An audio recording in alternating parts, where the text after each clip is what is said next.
احساس ہوتا ہے کہ جو ہے کوئی چیز میرے پیچھے چلی آ رہی ہے. آپ دیکھیے رات کی تاریکی میں آپ اکیلے چلیے تو احساس ہوتا ہے کہ جیسے کوئی چیز آ رہی ہے, مگر پیچھے کوئی چیز رہتی نہیں ہے. احساس انسان کو ہوتا ہے. امام غزالی ارشاد فرماتے ہیں کہ وہ چلتے چلا جا رہا ہے, جب کچھ دور بعد احساس ہوتا ہے کہ کوئی چیز اس کے پیچھے چلی آ رہی ہے, تو اس نے مڑ کر کے دیکھا تو دیکھا کہ ایک عجیب الخلقت شے, یعنی جس کو کہہ لیجیے خوفناک چیز, کوئی ڈراؤنی چیز اس کے پیچھے چلی آ رہی ہے. تو جب اس نے اس چیز کو دیکھا تو دیکھنے کے بعد انسانی تقاضا کیا, جب انسان کسی خوفناک چیز کو دیکھے گا تو بھاگے گا. وہ بھاگنا شروع کرتا ہے, اور جتنی تیز وہ بھاگتا ہے عجیب الخلقت شے بھی اتنی ہی تیز بھاگتی ہے. اور جو ہے جب بھاگتے بھاگتے تھک جاتا ہے تو رک جاتا ہے. حضرت شیخ سعدی فرماتے ہیں کہ اذا ایسا انسان ہو تعالی لسانہ کسل نور مغلوب یسور القلب, جب انسان زندگی سے مایوس ہوتا ہے تو اس کی زبان لمبی ہو جاتی ہے جیسے ہاری ہوئی بلی کتے پر حملہ کر دیتی ہے. وہ رک جاتا ہے اور کہتا ہے کہ اے عجیب الخلقت شے, اے خوفناک چیز, میں نے تجھ کو کبھی دیکھا نہیں, نہ میرے آبا و اجداد نے تیرا کبھی ذکر کیا, نہ میرے آبا و اجداد نے کسی چیز کے بارے میں بتایا, تو کون سی شے ہے جو میرے پیچھے لگی ہوئی چلی آ رہی ہے. اس عجیب الخلقت شے نے کہا کہ اے انسان, میں تیرے اعمال بد ہوں, برے اعمال. آج ہم اپنے معاشرے میں دیکھیں جہاں جتنی برائیاں ہم لوگ کرتے ہیں, مسلم معاشرہ, آپ جوئے خانے کے اڈے پہ جائیے, شراب خانے کے اڈے پہ جائیے, عیاشی کے اڈے پہ جائیے, تو اکثریت ہم لوگوں کی ملتی ہے. حضرت اگر غلط بولیں گے تو آپ اصلاح فرمائیے گا آپ لوگ, کیونکہ ایک دم کوئی یہ سمجھے نہیں کہ میں جو ہے کوئی بہت بڑا عالم ہوں, ایسا نہیں, یہ سب مت سوچیے گا. تو آپ یہ میں کوئی دیکھیں تھوڑی سی بات میں تلخ کر رہا ہوں مگر حقیقت کہہ رہا ہوں. آپ اس چیز کو دیکھیے اپنے معاشرے میں کہ دیکھیے جتنی بھی برائیاں ہیں, جتنی بھی خرابیاں ہیں ہم لوگوں کے اندر ہیں. ہم کہتے ہیں کہ پریشان حال ہیں, ہم کہتے ہیں کہ ہمارے گھر میں بھوت ہے. ارے بھوت کو تو ہم خود لا رہے ہیں کہ آ جا تو میرے ساتھ میرے گھر میں پناہ لے لے. آپ مولانا ہم سے کہتے ہیں کہ بندش کر دیجیے, مولانا سے کہتے ہیں کہ بندش کر دیجیے. ارے ہم بندش کر کے کیا کریں گے جب تم خود بندش توڑنے کے لیے تیار ہو کہ آیا آصف, آیا جن میں تو میرے گھر میں آ, میں تجھ کو قیام پہ جگہ دے رہا ہوں. تو بھوت کہاں بھاگے گا, وہ تو تیرے ساتھ رہے گا. دیکھیے میں بتاؤں, آپ اگر جو ہے اس چیز کا تہیہ کر لیجئے کہ ہم برائیوں سے بچیں گے تو بھوت آپ سے خود دور بھاگ جائے گا. حضرت امیر معاویہ کے بارے میں آیا ہے کہ آپ نماز فجر کے وقت سو رہے تھے, نماز فجر قضا ہونے والی تھی, ابلیس نے آپ کے آنکھ کے انگوٹھے کو ہلایا, حضرت امیر معاویہ کی آنکھ کھلی. کہا کہ کون؟ کہا کہ میں ابلیس. کہا کیوں اٹھایا؟ کہا کہ آپ کی نماز فجر قضا ہو رہی ہے. حالانکہ آیا ہے کہ نماز جو ہے عبادت کرنے سے ابلیس روکتا ہے, شیطان کا کام ہے کہ نماز سے روکنا, مگر حضرت امیر معاویہ کو اٹھا دیا. کیوں اٹھایا؟ کہ نماز ان کی قضا ہو جائے گی. کہا کہ اگر آپ کی نماز قضا ہو جائے گی تو کہا کہ آپ نے فرمایا کہ تو نماز سے روکتا ہے. کہا اس لیے جگہ دیا کہ آپ نماز پڑھ لیں تاکہ اتنا ہی ثواب ملے, نہیں تو 70 آپ روئیں گے تو اللہ 70 گنا کا ثواب دے دے گا. لہٰذا آپ اتنا ہی پڑھیے, زیادہ مت پڑھیے. تو لہٰذا اس عجیب الخلقت شے نے کہا کہ میں تیرے برے اعمال ہوں. تو اس نے کہا کہ میں تو گناہ بہت زمانے سے کرتا آ رہا ہوں. حضرت امام غزالی فرماتے ہیں کہ اس میں لکھا ہے, کیا فرماتے ہیں کہ جو ہے آپ نے کہا کہ اس نے کہا کہ میں تو بہت دن سے گناہ کر رہا ہوں. تو امام غزالی اس کی مثال پیش فرماتے ہیں. آپ کہتے ہیں کہ جب بچہ ماں کی پیٹ سے پیدا ہوتا ہے تو ایک بارگی چلنا نہیں شروع کرتا ہے, کچھ دن بستر پر پڑا رہتا ہے. اس کے بعد تھوڑا اور 2-4 مہینے کا ہوتا ہے تو پھلیے پہ سے زمین پہ آتا ہے. کچھ اور بڑا ہوتا ہے تو گھٹنوں کے بل چلنے کی کوشش کرتا ہے. اور بڑا ہوتا ہے تو جو ہے چلتا ہے, دوڑتا ہے, گر جاتا ہے. پھر ہوتے ہوتے کچھ بڑا ہوتا ہے, پھر بڑا ہوتا ہے. ایک دن ایسا آتا ہے کہ باپ کے ساتھ کندھے سے کندھا ملا کے چلنے کے لیے تیار ہو جاتا ہے. تو اے عجیب الخلقت شے, جب جو ہے تو برائیوں کی طرف جتنی تیز تو قدم بڑھاتا تھا, میں اتنا ہی پروان چڑھتا تھا. جب تو اپنے جو ہے قدم کو گناہ کی طرف لے جاتا تھا, میں پروان اتنی تیزی سے چڑھتا تھا. آج تو نے اتنا گناہ کیا ہے کہ میں تیرے سامنے کھڑا ہوں. سبحان اللہ.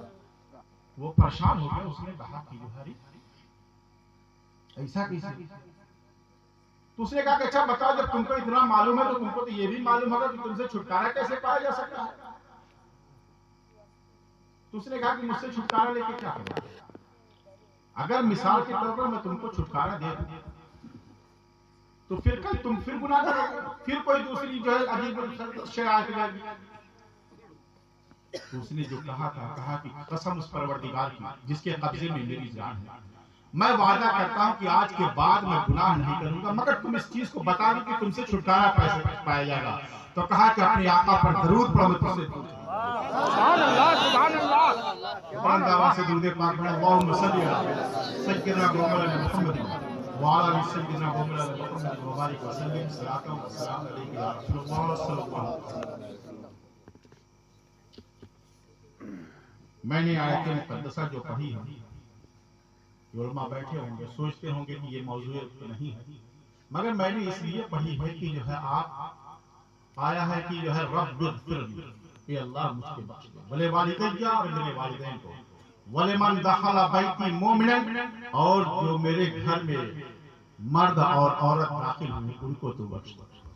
اس لیے میں نے اس آیت کو پڑھا ہے کہ دیکھیے نیک عمل کیجئے گا، میں نے اسی مقصد سے اس آیت کریمہ کو پڑھا ہے کہ نیک عمل کیجئے تاکہ آپ کی زندگی کامیاب ہو۔ اور حضرت غوث پاک رضی اللہ تعالیٰ عنہ، آپ کا مقام و مرتبہ ہم لوگ کیا بیان کر سکتے ہیں، جن کے مقام و مرتبہ کے بارے میں آیا ہے کہ غوثیت کبریٰ کے آپ مقام پر فائز ہیں، اور صبح قیامت تک اب جو ہے کوئی غوثیت کبریٰ کے مقام پر فائز نہیں ہوگا۔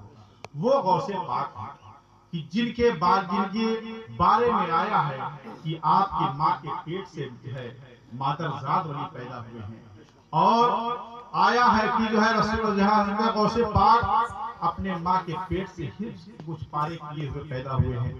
وہ غوث پاک جن کے بارے میں آیا ہے کہ جو ہے بڑے بڑے اس زمانے کے اولیاء کرام نے اپنی گردنوں کو جو ہے جھکایا ہے، جب آپ نے فرمایا تھا کہ قدمی حاضری علی رقبت کل ولی اللہ، کہ میرا یہ قدم تمام اولیاء کی گردن پر، اس زمانے کے جتنے اولیاء تھے سب نے گردنیں جھکائی ہے۔ اور حضرت غریب نواز خراسان کے جنگل میں تھے تو آپ نے فرمایا تھا کہ لا بل انا عینی و راسی، نہیں بلکہ آپ کا قدم مبارک میرے سر پر۔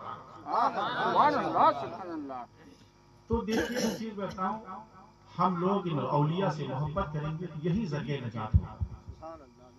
میں نے کل بھی جو ہے تقریر میں نے کہا تھا کہ جو ہے حدیث پاک میں نے بیان کی کہ اللہ کے رسول صلی اللہ علیہ وسلم نے صحابہ سے فرمایا کہ میرے صحابہ تم میں سب سے مخلص کون ہے؟ تو صحابہ نے کہا کہ یا رسول اللہ ہم میں سب سے بڑا مخلص وہ ہے کہ جس کے پاس درہم و دینار نہ ہو۔ تو اللہ کے رسول نے ارشاد فرمایا کہ نہیں، تم میں سب سے بڑا مخلص وہ ہے جب میدان محشر قائم ہوگا تو سب سے بڑا مخلص وہ ہوگا کہ جس نے نماز پڑھی ہو، روزہ رکھا ہو، حج و زکوٰۃ کیا ہو، اور اس خوش فہمی میں پروردگار کی بارگاہ میں جائے کہ جو ہے میرے پاس تو اتنے نیک عمل ہے کہ اللہ مجھ کو بخش دے گا۔ تو اسی وقت جب حساب و کتاب کا وقت شروع ہوگا تو جان رہے ہیں کہ اس کے کچھ جو ہے قرضدار، یعنی جن کے ساتھ ایسا نہیں کہ جو ہے روپیہ پیسے کا قرضہ نہیں، جس کے ساتھ اس نے جو ہے زبان کا غلط استعمال کیا ہوگا، جس کو گالی دی ہوگی، جس کے اوپر تہمت لگائی ہوگی، جس کے ساتھ جو ہے اس نے جو ہے بیماری کی ہوگی، وہ لوگ حاضر ہوں گے اور کہیں گے پروردگار آج یوم الجزا ہے، اور تو نے فرمایا ہے کہ فمن یعمل مثقال ذرۃ خیرا یرہ ومن یعمل مثقال ذرۃ شرا یرہ۔ اے پروردگار تو نے فرمایا ہے کہ جو ذرہ برابر دنیا میں نیکی کیا ہوگا آج اس کا بھی اجر اس کو ملے گا، اور جو دنیا میں ذرہ برابر گناہ کیے ہوگا تو اس کا بھی اجر اس کو ملے گا۔ اے اللہ اس نے میرے اوپر تہمت لگائی ہے، مجھ کو یہ کہا ہے، یہ کہا ہے، یہ کہا ہے، اتنا گنائیں گے لوگ کہ جو ہے اللہ ارشاد فرمائے گا کہ اس کی نیکیاں لے لیں، اور لوگ اس کی نیکیوں کو لے لیں گے۔ تو بتائیے ایسی عبادت کرنے سے کیا فائدہ ہے؟ کہ آپ نماز پڑھیے اس کے بعد لوگ اپنے مومن بھائی کا حصہ بھی قسم کر لیجیے، موقع پڑے تو اپنے مومن بھائی کی امانت میں خیانت کیجیے، موقع پڑنے پر اگر کسی میں جو ہے بھائی کی جو ہے بیٹی کا رشتہ لگ کر رہا ہو تو آپ اس کے رشتے کی کاٹنے کی کوشش کیجیے، ہے کہ نہیں لوگ؟ اگر جانتے کسی کے تھوڑی سی اگر جو ہے کچھ اختلاف ہو گیا ہے تو اگر کسی کا رشتہ لگ رہا ہے کسی کی لڑکی کا تو جانے اتنا کرایہ خرچہ کر کے جانے کے لیے تیار ہو جاتا ہے کہ جا کر کے اس لڑکی اس کے کردار بڑے خراب ہیں. استغفراللہ. اپنی جو ہے سوچو تو صحیح. تم دوسرے کے بارے میں کہہ رہے ہو. کل اگر تمہاری بیٹی کے ساتھ یہی سلوک ہوگا تو کیا حال ہوگا؟ پھر تم لوگ علماء کے پاس جاؤ گے, پیروں کے پاس جاؤ گے کہ تعویذ کر دیجیے کہ میری بیٹی کا رشتہ لگ جائے. ارے جس غریب کا تم نے دل دکھایا ہے تو اس کی آہ کہاں جائے گی؟ تو لہٰذا اس چیز سے بچنا چاہیے, سمجھے. یہاں تک کہ یہ ہوگا کہ جو ہے اس کے سوامال ختم ہو جائیں گے, اور پھر بھی جو ہے اس کے پاس جو ہے لوگ آئیں گے اور کہیں گے پروردگار میرے ساتھ اس نے یہ سلوک کیا, یہ سلوک کیا. اللہ ارشاد فرمائے گا کہ اب اس کے پاس کوئی نیکیاں نہیں ہے, اگر تم لوگوں کے پاس کچھ گناہ ہو تو اس کے سر پہ لا, اور لوگ اپنے گناہ کو اس کے سر پر لاد دیں گے. تو سمجھ لیجیے ایسی عبادت سے کیا فائدہ ہے. عبادت کیجیے وہ بھی لوگوں کے دکھاوے کے لیے نہیں, اللہ کی جو ہے رضا کے لیے کیجیے. اور اس کے ساتھ حقوق العباد جس کو کہتے ہیں, یعنی بندے کا حق جو ہے اس کو ماریے نہیں, اس کے ساتھ جو امانت میں خیانت مت کیجیے. یہی کامیابی کا ذریعہ ہوگا. حضور بغوث پاک رضی اللہ تعالیٰ عنہ آپ کے پاس ایک شخص مرید ہونے کے لیے آیا اور اس نے کہا کہ حضور ہم آپ سے مرید ہونا چاہتے ہیں. تو غوث پاک نے کہا کہ ٹھیک ہے مرید ہو جاؤ. تو مرید ہونے میں ہوتا کیا ہے کہ بھائی یہی پڑھایا جاتا ہے کہ نماز پڑھیں گے, روزہ رکھیں گے, جو ہے گناہ سے بچیں گے. غوث پاک نے کہا کہ کہو نماز پڑھیں گے, رمضان کا روزہ رکھیں گے, حج کریں گے, زکات دیں گے, شراب نہیں پیئیں گے. تو اس نے کہا یہ نہیں ہوگا. کہا غوث پاک نے کہا کیوں؟ کہا دیکھیے ہم نے آپ کی سب شرطیں مان لی ہیں, نماز پڑھیں گے, روزہ رکھیں گے, حج و زکات کریں گے, مگر شراب ہم پیئیں گے, آپ کو ایک میری شرط ماننی پڑے گی. کافی دیر تک حضور غوث پاک اس کو سمجھاتے رہے کہ جو ہے شراب پینا گناہ ہے. کہا کہ دیکھیں سب ٹھیک ہے مگر ایک شرط آپ میری مان لیجیے, میں آپ کا مرید ہونے جا رہا ہوں, آپ میں جو ہے میں آپ کی سب شرط مان رہا ہوں, سب میں گناہ سے توبہ کر رہا ہوں, آپ میری ایک شرط مان لیجیے. غوث پاک نے جو ہے بہت دیکھا کہ بہت یہ جو ہے وہ ہے, تو آپ نے کہا کہ ٹھیک ہے چلو ایک شرط ہے تمہاری میں مان رہا ہوں, مگر میری بھی اس کے ساتھ ایک شرط ہے. کہا وہ کیا شرط ہے؟ کہا کہ تم میرے سامنے شراب نہیں پینا. اس نے کہا یہ کون سی بات ہے, ہم آپ کے سامنے نہیں شراب پیتے. غوث پاک نے کہا ٹھیک. مرید ہو گیا. اس کے بعد بیوی کے پاس گھر گیا اور کہا بڑا خوش کہا کہ میں غوث پاک سے مرید ہو کر کے آ گیا, میں نے گناہوں سے توبہ کر لیا ہے. اور جان رہے سب سے خوشی کی بات ہے کہ غوث پاک سے میں اس بات کی اجازت لے کر کے آیا ہوں کہ میں شراب پیوں. انہوں نے اجازت دے دیا. بیوی کا اجازت دے دیا. کہا ہاں اجازت دے دیا. کہا تب یہ بہت اچھی بات ہے, تمہارے لیے تو بہت اچھی بات ہے, میرے لیے تو بری ہے, مگر تمہارے لیے اچھی بات ہے, تم کو اجازت مل گئی ہے. تو بہرحال 2-3 دن تو اس نے شراب نہیں پیا. اس کے بعد اس کو آیا خیال کرے غوث پاک سے میں نے اجازت نہیں دیا, میں چلوں. گیا. کہا کہ مگر دن میں نہیں جائیں گے, اگر دن میں جائیں گے تو لوگ کہیں گے کہ جو ہے شہنشاہ بغداد کا یہ مرید ہے اور شراب پی رہا. تو رات کی تاریکی میں میخانے میں گیا اور جانے کے بعد جو ہے وہاں سے شراب کی بوتل لے کر کے آیا, کہا کہ گھر میں پیئیں گے. جب گھر کے اندر داخل ہوا, جب اس نے ڈھکن کھولا تو آواز آئی کہ میرے مرید تو نے کیا وعدہ کیا تھا کہ میرے سامنے شراب نہیں پیے گا. وہ چوک گیا. کہا غوث پاک یہاں کہاں گئے؟ دیکھا غوث پاک سامنے کھڑے ہیں. اس نے بوتل پھینک دیا. سبحان اللہ سبحان اللہ. یار یہ تو یہاں بھی لگتا کہ کسی نے خبر کر دیا کہ غوث پاک سے جو ہے چغلی کر دیا ہے کہ جو ہے یہ شراب کی بوتل لے کر کے گیا. دوسرے دن پھر جو ہے لے کر کے گیا. پھر اس نے کیا. پھر آواز آئی کہ میرے مرید تو نے اپنا وعدہ بھول گیا, سامنے شراب نہیں پیے گا. اس نے دیکھا کہ پھر کہا کہ یار یہ بڑی مشکل ہو رہی, جب شراب پینے کا ارادہ کر رہے تو آئے. بڑا پریشان. کہا کہ اچھا گھبراہٹ نہیں لگتا, کوئی خبر کر دیتا. اب کی ایسی جگہ جائے گے جہاں غوث پاک کو اگر کوئی خبر بھی کرے گا تو نہیں آتا. اس نے شراب کی بوتل لیا اور بوتل لینے کے بعد پہاڑ کے پیچھے چلا گیا.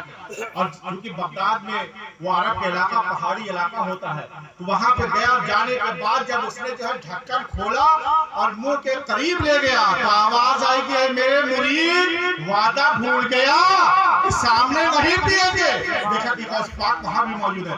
کہا کہ حضور ارے جب آپ کو ہر جگہ موجود ہی رہنا تھا تو پھر اجازت کیوں دی تھی؟ یہ تو آپ نے بتایا ہی نہیں تھا کہ ہر جگہ میں موجود رہوں گا.